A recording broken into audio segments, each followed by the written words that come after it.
cranberries that were not eaten with the steak was still there. So I quickly took those cranberries from that steak plate and put on top of his cheesecake. And, he was happy the problem was solved. Reach for growth, reach for more. Performance marketing hardcore. Tune in, listen, hear the lore. Reach for growth. Hello and welcome to another episode of Reach for Growth. I'm your host, Gamal. Today I'm really super excited for this episode. We're going to discuss a lot of things around leadership and burnout, and I'm really happy to have Sanita with me here. Sanita, nice to have you here. Thank you. It's my pleasure to be here. Yeah, so Sanita, tell me, what's your story with leadership? Yeah, it's a long story. So I was thinking how to introduce the story, and I thought that really what would fit with my life and my journey as well is this notion around what is job, what is career, and what is calling. Okay. And, we had just a little bit of time while having coffee before the podcast, and I think we both agreed that we are currently following our calling, which is probably the best place to be. But over years, I have gone through all of that. When I was a student and even before when I was in high school, I had a job, like I think many of us have. So I was trading my hours for money. I got all kind of jobs, from cleaning to selling books door to door to, working as a waitress. So those were jobs. Then when I finished my university, I started my career journey. And my first job actually was in HR and learning and development in a small family-owned firm. And then after that, I realized that I did want some international exposure, and I entered the corporate world, where I managed to stay for a long 16 years, move between different countries, 5 countries, and manage both local positions on a country level, on a regional level, and my final position was in Europe, Middle East, and Africa level. And that was a career, because career is about growth, about achievement, about advancement. There's a lot of things that go with career, your status, your money in your bank account, and things like that. And that was very fulfilling for many years. And now I think I have entered the stage of a calling, which is doing something that I feel it's my purpose. There is meaning. There is a lot of fulfillment in my work. And that is a leadership development work. That is work with well-being, with engagement, and following my passion. Awesome. And if I ask you, for example, if I'm someone who just on my mid-20s or maybe early 20s, should I follow a job, career, or calling? Which one should I follow? That's a good question. I think, early 20s, well, depending. If you're still in university, you most likely will have a job because you'll have to pay some bills and, earn extra cash on the side. And I think that's completely fine. And then when you finish university, I really think that it depends as well, right? I mean, if you are an artist or if you are into some, very deep field of research, or many people follow calling right away. They are just lucky to find it and then follow it through their lives. But I think it's not the case for most of us. Most of us probably start building career. And career is about, being very strategic, how you take job after job, gaining more skills, exposure, expertise, and you build it. And what's the pros and cons of having a calling? Pros and cons. I mean, I see more and more the shift, and I would be curious how you see it. I see more and more shift in young people. For definitely, they are looking for fulfillment, purpose, values. But even in kind of middle 30s, 40s, people are more and more shifting towards working with purpose. Doing what they love. Maybe it's a side gig. Maybe it's a passion job. It could be anything. Could be working in voluntary organization or nonprofit as well, next to their own job. Or they go out of the corporate and organizations and they start their own businesses, go into entrepreneurship, become consultants or coaches. And I think that's a lot to do with wanting meaning, wanting more impact. And also I think it's to do with aligning lifestyle. For example, I have small children, as you know, we just discussed as well. I have 5-year-old twin daughters, and I love to be home when they come from school. Or, I love to spend some evening time with them, or I love to be there in the morning when they wake up. I don't want to rush to work, or so that aligns also with my lifestyle. And for you, what really helped you to find your own meaning? And what is your meaning right now? It's really about unlocking human potential. And I know that it sounds a little bit cliche and it can mean different things, but it is about raising somebody's self-awareness, what's important to them, what they want, what is their vision, what the impact they want to create, how can they connect better with others.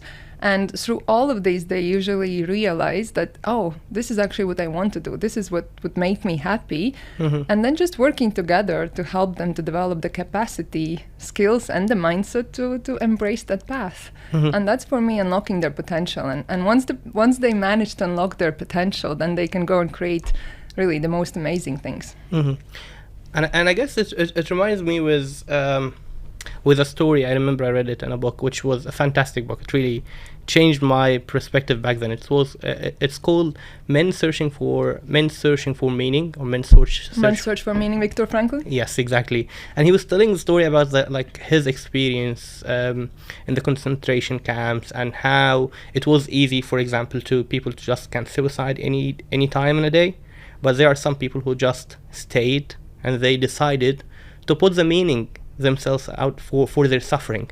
So, which was really inspiring for me, that meaning is something that you decide to put into a situation, into a narrative of your life. It's not something that you're naturally coming to you. What do you think of that? No, 100%. And it's interesting that you mentioned the narrative. You actually mentioned a couple of things that I'm really working with. Narrative. I'm taking currently a course with Harvard in narrative leadership. And it's literally, what are those narratives that we create ourselves for our lives, or, what kind of other stories we create for lives. And it is a lot about also resilience, right? So the story that you just talked about is resilience. It's emotional resilience, it's a mental resilience. And I'm a very strong believer that, especially in today's world, which is forever changing and completely volatile, resilience is something that every leader has to possess. Because we have to be able to mobilize our mind to go through all these different challenges, and even more so to be able to embrace challenges as an opportunity for growth. So not to kind of be sort of resisting the uncertainty, but embrace the uncertainty and almost like flow with it. I actually have this framework that I love to use, which is a flow framework, which is flexibility, optimism, learning, and well-being.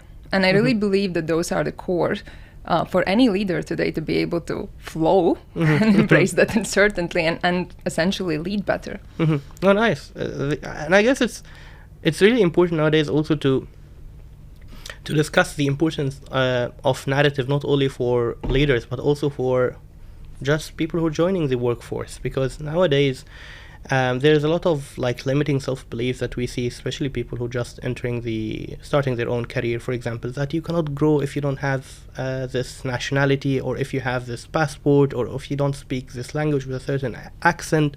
A lot of limiting self-belief that they don't even take the time to try to maybe I have the wrong view. Maybe I'm telling myself the wrong stories. Even if it's true, it's not really helping me to progress my career. So what do you think? No, 100%. And let me share my personal story on that. So I grew up in Latvia during the Soviet Union, and in my school I actually was studying German and Russian. So when I finished my school, I was perfect at German. I actually took a job, talking about jobs again, I took a job as a German language teacher in a school teaching kids German language. So I think I always had that calling for kind of teaching and sharing inside me. But then in my second year of university, and my first studies were in literature, theater, critique, and language.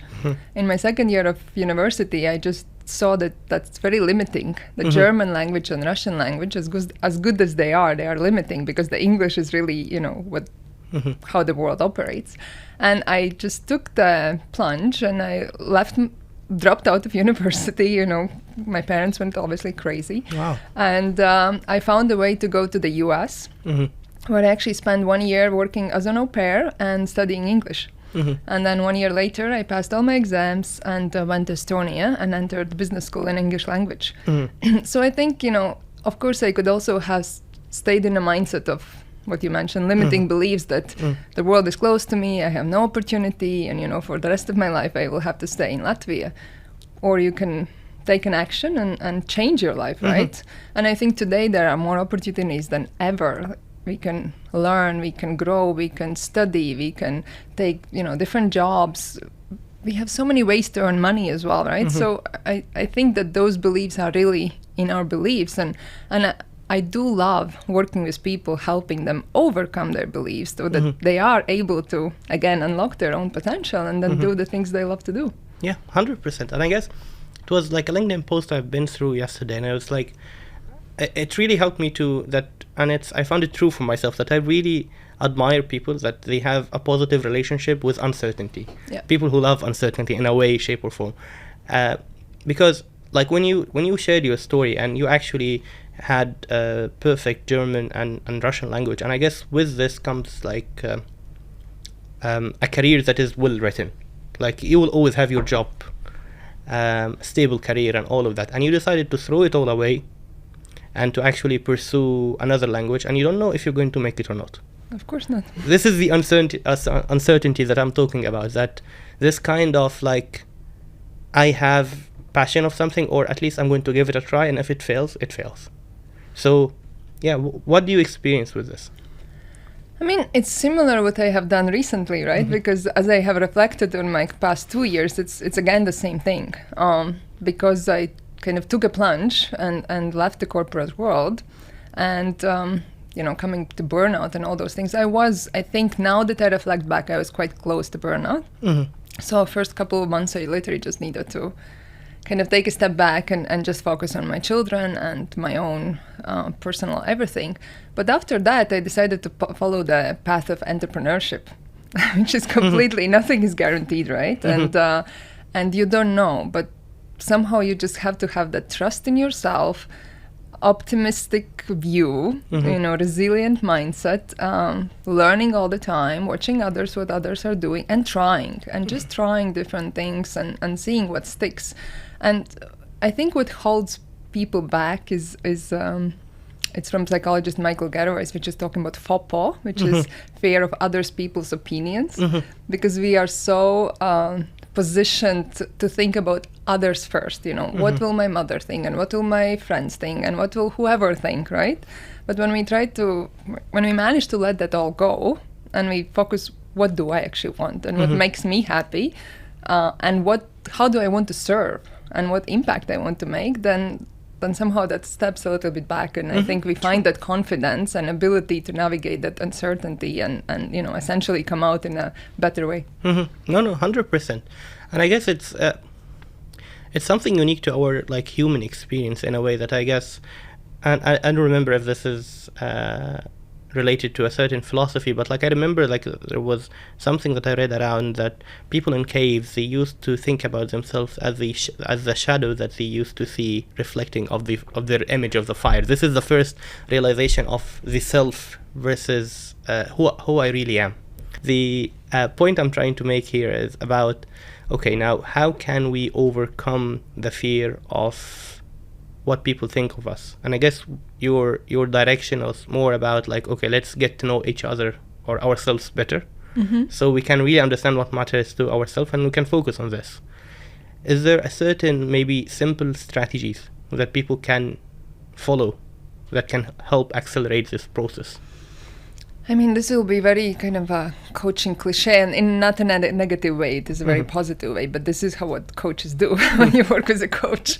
And I know that very well because in 2021, when I started my kind of journey of change, I did work with several coaches, and that was the process we followed. And that is obviously the process I'm following with my clients. But it is about values. Because we first have to understand what our values are. And if your values are very different from the place you are currently in, that there's just too much friction and kind of resistance from within, and it's becoming very hard to be in that place. So that's already the kind of first very soft push. And then I think it's around being self-aware. Carl Jung talks about making unconscious conscious, otherwise your life is just kind of given to you. You don't design the life. So when we become more conscious and self-aware, we are able to start designing the life. And then the next step is about creating a vision. What is the vision? Where do you want to be in 10 years? Is that where you are today? So you just want to progress how you are? Or do you want to create something completely different? So for example, in 2021, when I I actually had this moment in January 2021. I was sitting on the porch of my house in here in Dubai, so it's not freezing. It's quite nice, It was nice weather, and all having my coffee. And I was reflecting on my kind of past 20 years of my life. From that moment when I was selling books and learning English and doing all my things where I have come, and I had realized that I achieved almost everything. I was living in a nice house. I had 2 beautiful children. I had this amazing, fantastic career in one of the best companies in the world. I literally had achieved everything. And I was feeling very proud of myself. And then I was looking forward kind of about, okay, next 10 years, I'll find myself when I'm 50 or 55.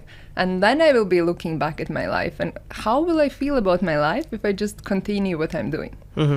And there was this light bulb moment going in my head, because I realized I'm not going to be feeling accomplished or happy or excited because I want something different.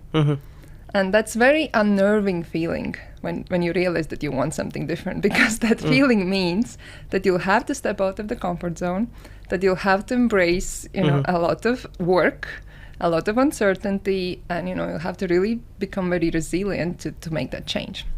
So I was sitting with that for a few months and kind of not really doing much, I think, in this sense of fear.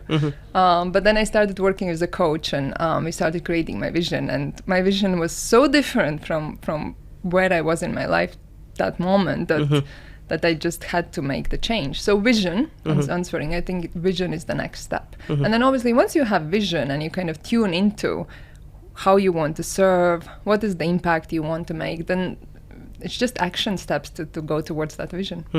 And is there anything that maybe that helped you to actually to define your own values, so it's clear to you who you are?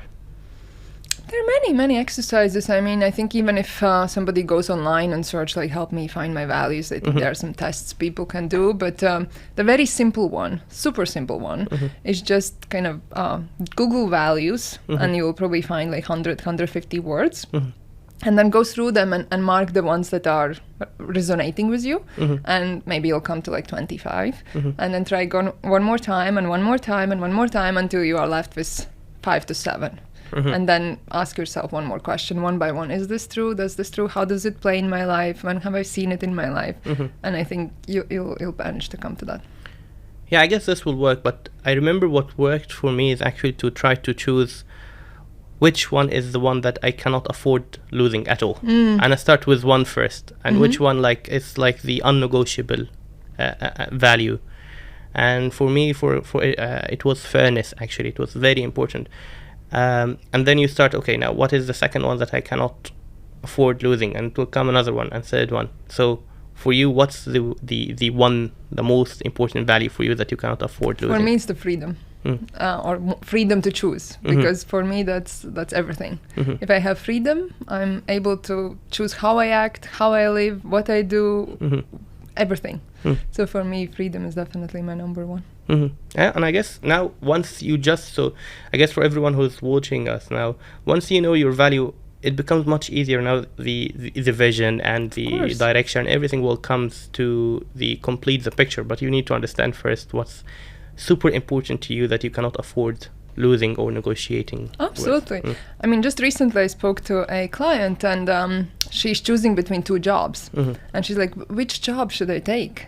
And my first question was, do you know what your values are? And she said, I don't. I said, well, it's very hard to decide which job to take if you don't know what matters to you, what's important to you. So obviously we need to work and, figure out her values, and then hopefully it will become more clear which job to take. Because that influences a lot. If you value security, the job that will offer you a lot of security will be great. If you value growth and freedom, potentially the more risky job, but the one that will evolve much more growth and freedom will be better for you. So it's I find it so hard when people say which job to take. I mean, it has to come from within. Yeah, and I guess even harder when it comes to the day-to-day operation within a corporate, when you have a lot of political games being played, and you just want to secure maybe your position, and you just feel the urge to try to do certain things which not necessarily aligning with your own value. Just because you didn't spend time to try to discover your own values, you don't know what to do. Exactly. But again, that's a play of career, right? And career involves different play because in career you have to be strategically smart. You have to be able to influence, sometimes without authority. You have to be able to understand what job leads you to where you want to be long term, what will contribute to your growth. Look, what specific roles or projects will add to your skills that can help you in a future role. So I think it's a little different mindset when you're managing your career and you have very specific goal, like I want to become a CEO or CFO. It will look a little different than when you're pursuing your calling, and you are the one who is kind of directing your life, right? And then you are the one who essentially decides how you authentically want to show up.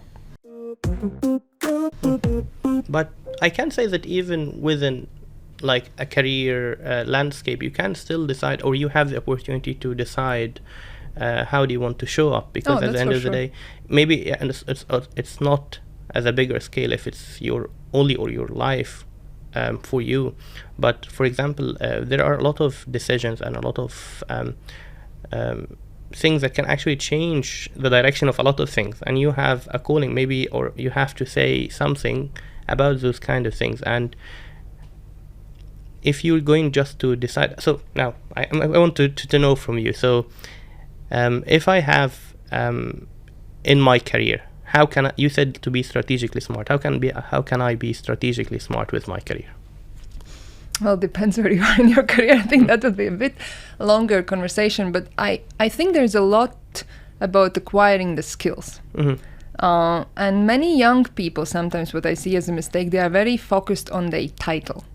So they just want to jump very quickly to that next title, and sometimes it kind of bites them back. And what I mean is that they might go over some jobs or steps in their career that will give them the skills necessary to be more successful later. So my advice is really focus on skills. Leadership skills, people management skills, influencing skills, obviously expertise in your own role. That's a bottom, right? That's a no-brainer. But all these other skills, so the more wide variety roles one can take, sideways, projects, grow assignments, stretch assignments, to add more skills, the better off they will be. Because today we obviously we have the expert path. If somebody is, I come from healthcare, so I know that field better. So if somebody's medical director, that's expert path. But if somebody's a leader, commercial leader, there's many skills the person needs. So the more variety of roles and projects they can take through their journey to add to their skills, the better off they will be, and the more kind of well-rounded leaders they will be to be able to take those more senior positions. And I guess this becomes really challenging right now for a lot of people because of social media and following shiny objects and shiny titles. And I just want, you can just see maybe one colleague of you who just started as you, and now he has a just higher title, and you feel you're not doing good yourself, so you start pushing it yourself, while in fact you're doing your career harm than good, because actually you jumped the step that will build the career, like build the skills for you that will help you have more sustainable career.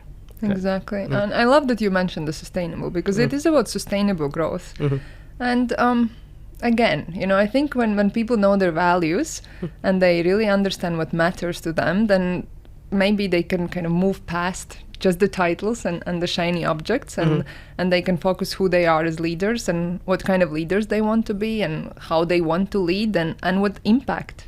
Because the more skills you have, the more skillful leader you are, you're also able to create more impact, right? Because the way you will lead your team, the way you will manage people, the way you will create a culture in your organization, that will massively impact people. That could have a toxic organization versus organization where people feel well, they feel like they belong, they are engaged, they value their environment, and they want to work there, right?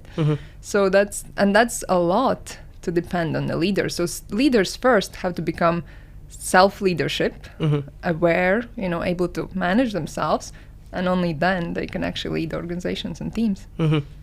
Yeah, I guess it's very important, because I think about it, and it comes to my mind that the more that we are really good at leading ourselves and managing ourselves and our emotions and our feelings, this actually sent to everyone. Everyone can see it, everyone can feel it, and this is much more impactful than just talking to the team, telling them that's what we need to do, while in fact, if I am the leader, I'm not just embodying the actual values. Yes. I like this, I don't know where I saw this, but lead self, lead others, lead change. And today it's a lot about leading through change. Like with what's happening with AI, I think, things are changing in the workplace in a month that probably took 2-3 years before. So many leaders are expected to lead through change. One project you accept one day and maybe tomorrow the competition comes out and everything has changed. But I think for the leader to be able to lead change, they kind of have to go through that journey of leading self first, learning how to lead others, because they will be able to lead the change through the others. No leader is able to do everything themselves, and only then they can get to that leading change. So for me, everything starts from you. It starts from within you. And if we went back to the point of having a sustainable career, and I guess one of the things that really challenges for having sustainable career is actually how can we manage burnouts, and how can we ensure that we don't reach out to the point of burnout. And I guess you already have a lot of experience. I see a lot of LinkedIn posts from you about how can we manage burnouts better. It's interesting because I've been looking into it since I have to speak in one conference around the employee kind of burnout and happiness and well-being. And it's interesting that it's not a amount of work. I mean, in extreme situation, it can be amount of work, but it's much more the fulfillment that we get from our jobs that leads to burnout. So when we are not fulfilled, when we are in environments that really, like, we couldn't care less, let's say how it is, and it creates so much stress on daily basis. And actually what burnout is, psychologist Freudenberger invented the word burnout in 1975. And what burnout is experiencing stressors for so long until we emotionally and mentally just cannot take it anymore. And originally it was applied to healthcare workers more, because healthcare workers from all different workers are the most expressed in this kind of always serving and never getting anything back. But in our kind of today's workplace, it's a lot to do with unfulfillment. And then we have the stress, and then we start to become kind of checking out. Quiet quitting is a big term, right? Then we start to resent, some of the things. Then we start to become kind of defensive, cynicistic, right? Then we start to have issues with our health. We cannot sleep at night, so our performance drops. Start to take sick leaves. When somebody starts doing all these things, it's clear that they are nearing the burnout. And very often the cause is just being not happy with their job. So what can the person do? The person obviously can take charge of their own career and try to, as much as possible, change their role within an organization. Like if somebody is in, marketing, for example, and they feel like that's not giving them any fulfillment because they feel like they would like to be working with people, then maybe there's a way they could shift to people leadership positions, or somebody's finance, maybe they could move into management and whatever else. So, but if it's not possible within an organization, then probably the best strategy is to leave and find a job that would be more fulfilling for you. Okay, allow me to be the devil advocate here. Sure. Okay. I just, like, if I took another perspective, it just doesn't make sense to be always happy within a job. For me it's not logical. There are days that you feel happy, there are days that you feel sad. Like people say fulfillment a lot, but like if I'm a business owner, I don't really get the idea of fulfillment. Like I hire you, I gave you salary, like what else do you want from me? Why should I, as a business owner or as an organizational leader, care about fulfillment that much? And people should not always be happy. Not everyone. We are not living on a happy place in general. Like this is part of life. So how you address this? Firstly, I think happy is different from fulfillment. Okay. Because happy is not a state of permanent being. Happy is the moments. When I'm on the beach with my daughters and they're running around and they're laughing, at that moment I feel happy. 5 minutes later, maybe one of them is hungry and falls on the floor and makes a tantrum. I'm not happy anymore. So I think happiness is kind of a subjective term. Fulfillment comes from alignment. There's a notion around alignment, and alignment comes from organization values, mission, kind of what is organization all about.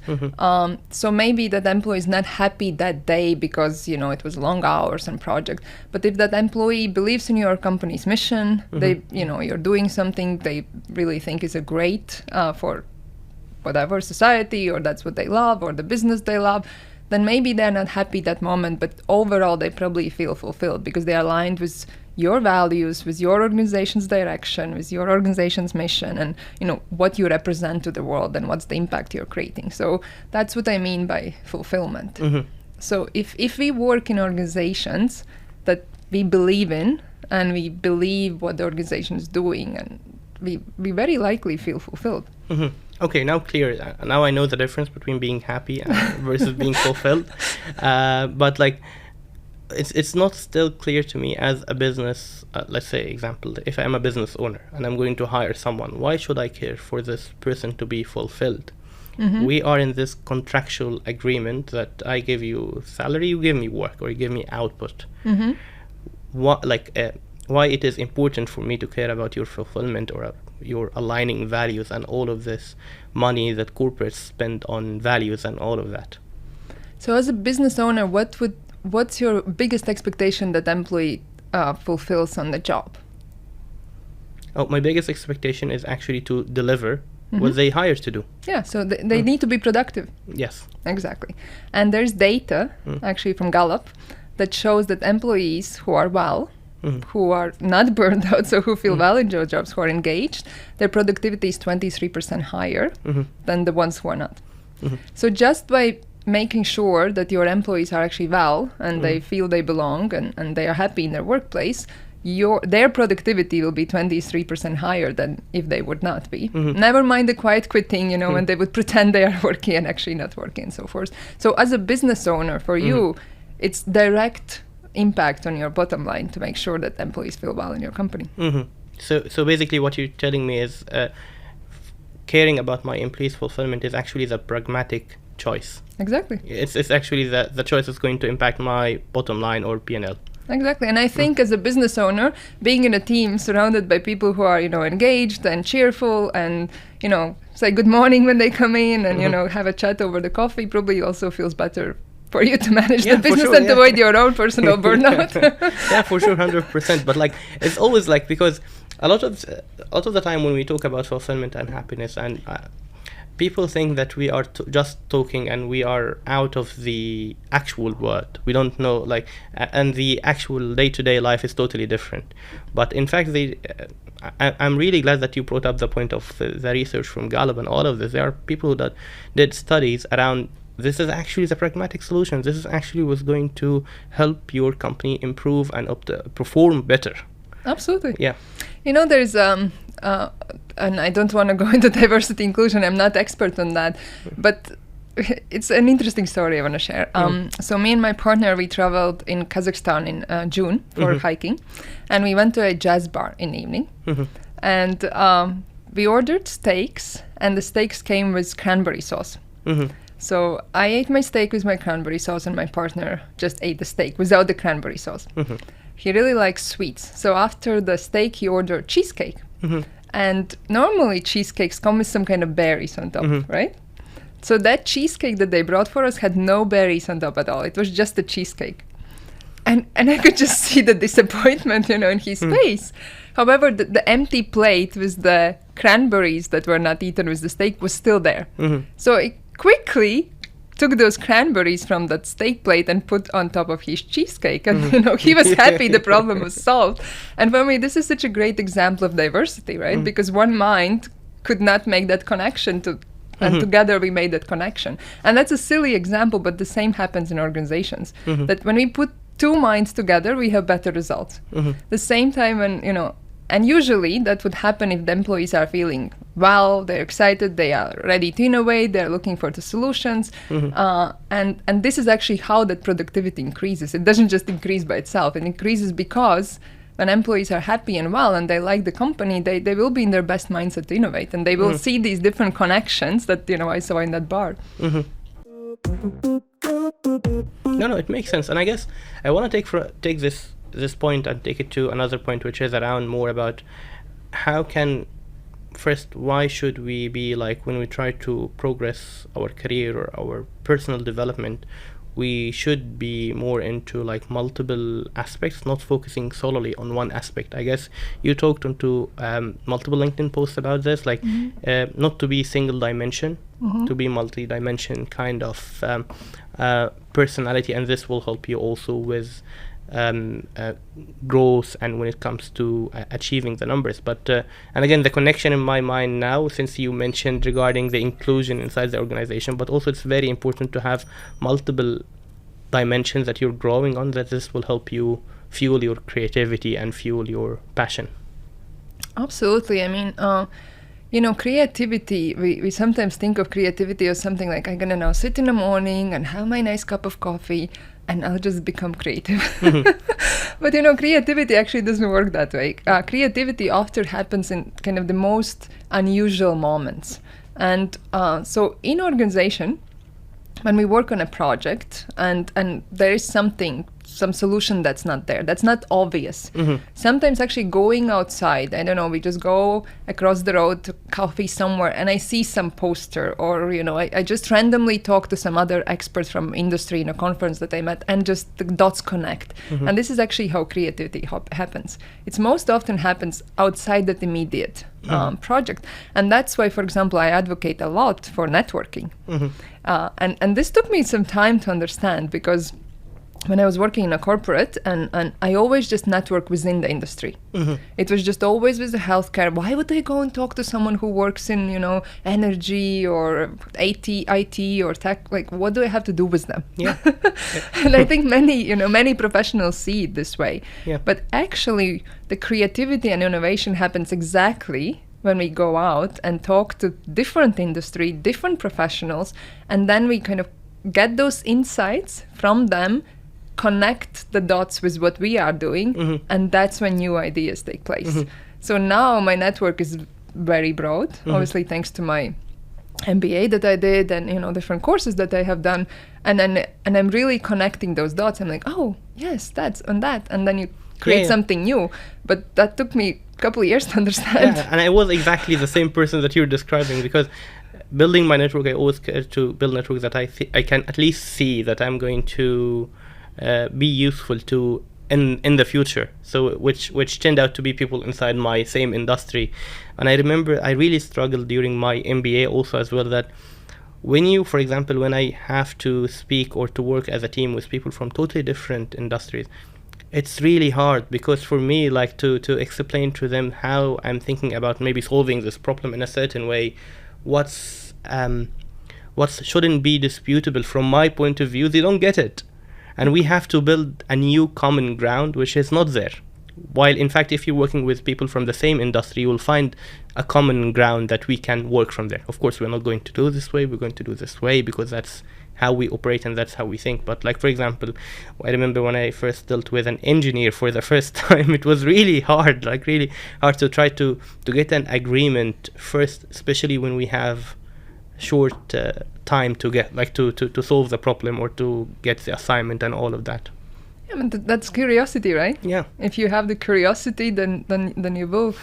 And I think it's about taking you out of comfort zone, because being with the people who are like us in our industry, similar positions, feels very comfortable. There's no fear, there is no need to stretch ourselves. We operate in our comfort zone. The moment we take ourselves out, we are completely out of comfort zone. So I'll give you an example. In June, I was attending a course with Harvard Kennedy School on leadership development. So learning how to develop leaders. And Harvard Kennedy School, as you know, is a public service school, right? So I was sitting next to an FBA agent and government official and NGO leader, and I'm coming from corporate healthcare, business environment. So I never been in a group of people like that. The first day or two, I was so much out of my comfort zone, like I probably have not been in the last 15 years. It was so much, and I was so, like, oh my God, who are these people? What am I doing here? But then, over time, of course, we found common ground, and I was learning so much, and my view shifted how I see those, how I see public service, how I see all these different initiatives that people do, and I learned so much. I never would have learned that if I just had stayed in my, kind of one box that I have. And now I'm taking so many ideas from that course, I'm connecting with those people, and we're doing projects together, and that's how innovation and creativity happens. No, 100%. And I remember one thing I really challenged was during this kind of setup during the MBA, working with different people, was actually, I remember it was like a dilemma or a choice that I always have to make. Do I speak up and disturb the whole everyone way of working and enforce my opinion? Or do I just like shut it up and just move with the flow? And I found like both actually options for me was wrong. I need to What's the third option? It's like I need to speak up, but I don't really need to force anything. I need to ensure that my voice is heard in a group setting. Even if they don't agree, this is something else. We can discuss this after. But like, it's not as if like I'm going to speak and I'm going to be heard and this is what we're going to do. Or no, I'm not going to speak and I'm going to go with the flow. It's more like I have a contribution. I want to share it. And then we're going to discuss it like this kind, and we appreciate and we will learn a way to appreciate our differences, and we work through it. But yeah, like, and I guess this for me was a very important lesson that I have learned within my MBA experience, because we found out sometimes that we think things in our mind that's not necessarily the reality of things. We think that within our career, the game is rigged because this person will always get the promotion, or we think that if we spoke this way, we are automatically lost. This is all in our mind. This is not necessarily the truth. The truth is, if you have an opinion, you need to find out a way to share it, to communicate it, and then we'll figure it after. You don't have to force anything, but you don't have also to stay quiet. That's for me. Yeah, of course. I mean, we all look at the world through our lens, and we all have lens based on experiences, education, how we grew up, where we grew up, but that's our lens. Somebody else has completely different lens. And I think when people become more conscious and self-aware, I think that's the biggest aha moment. Not everybody has the same lens, how they see the world. And I think the other moment that you just mentioned is about finding your voice. If you have something to say, firstly, that means that you already have opinions and you have found your voice. And then the second is about the confidence to voice your voice. And I think this is where many people struggle. Sometimes they haven't found that voice, so they actually don't know what they stand for, what, again, their values are, and what they want to even contribute to the world. And then even if they have, is this fear holding them back to actually say those things and voice, because, what others will think, somebody will laugh at me, what if nobody likes me, what if somebody argues against me, and all these different things that are holding us back. So I think that notion around finding our voice is very powerful when we do it. Yeah, it's very important. And then you will be surprised that when you actually, the game that you thought it will really damage you because you just spoke your voices, actually the game, it worked. It's the safest option. Exactly. But you don't know it now because you cannot see the dots connected just yet. Just play it, and again, align with your value, be respectful, and but ensure that you're speaking your voice. I guess this with me was a really game changer. And okay, now I want to ask you, for all the people who's working with you, leaders, what are the most things that you see that they are challenged with? I think it depends a little bit between men and women, and I don't like to kind of differentiate, but it is. Many women struggle with confidence, and many women struggle with this notion of I'm not doing enough. Even though when you literally ask them to list every single thing that they are doing, and when you read it out loud, it's sometimes beyond crazy how much they are doing. Yeah, true. But there's always this voice in their head, I'm not doing enough, or I'm not good enough, which obviously then connects to the confidence. So I think that's for women. But for men, there's a lot of this notion of strength and resilience and ability, but not so much the vulnerability. Because many men see vulnerability as a weakness. Showing emotions, sharing how you feel, maybe not being always at your very best self is kind of seen as a weakness, and that's not the weakness I want to show. Even though we know that in organizations, especially when you want to create that environment of well-being and belonging, vulnerability is the first thing that leaders has to show, because when you show your emotions and when you are open, then others will also feel that they can show their emotions and be open, and that not every time we have to be perfect 100% of the time, because nobody is, right? Yeah. And we can just be more ourselves, so we can be more authentic, which again leads to more fulfillment as well. Yeah. Okay, now I want to ask you regarding, you mentioned that for the majority of females, they struggle with the confidence part and the feeling that they are not doing enough, the feeling that they have still to do more, and all of that. What do you think is feeding this voice? What is what, sorry? What do you think is feeding this voice that they are not doing enough, that they are not sufficient? Yeah, that's a loaded question. Firstly, I did quite a bit of research related to confidence, because I was trying to understand what confidence is and how does it come about. And there's a big difference between self-assurance and confidence. Because self-assurance is kind of this innate belief that you can do it, you'll be fine, you will find a way. It's this almost like optimistic way of thinking about your own abilities. And confidence is very driven by the subject. So, for example, I might be very confident in marketing because I've done it for 20 years, but I'm completely out of my comfort zone and confidence if you give me Excel sheet with accounting numbers, because I have no idea. So confidence is kind of temporary, and it can be built up on the subject level, whereas self-assurance is really comes from you. And I think it comes from just going through examples when you have done something and you have overcome challenges and you have gotten a good result, and that builds up over time, giving you this self-assurance that, even if you throw me in the middle of, Kenya, in some random place, I'll be fine, I'll find a way. So that's the self-assurance. So I think those terms are often kind of misunderstood and confused, yes. Yeah. So when they say confidence, they actually probably mean more of the self-assurance.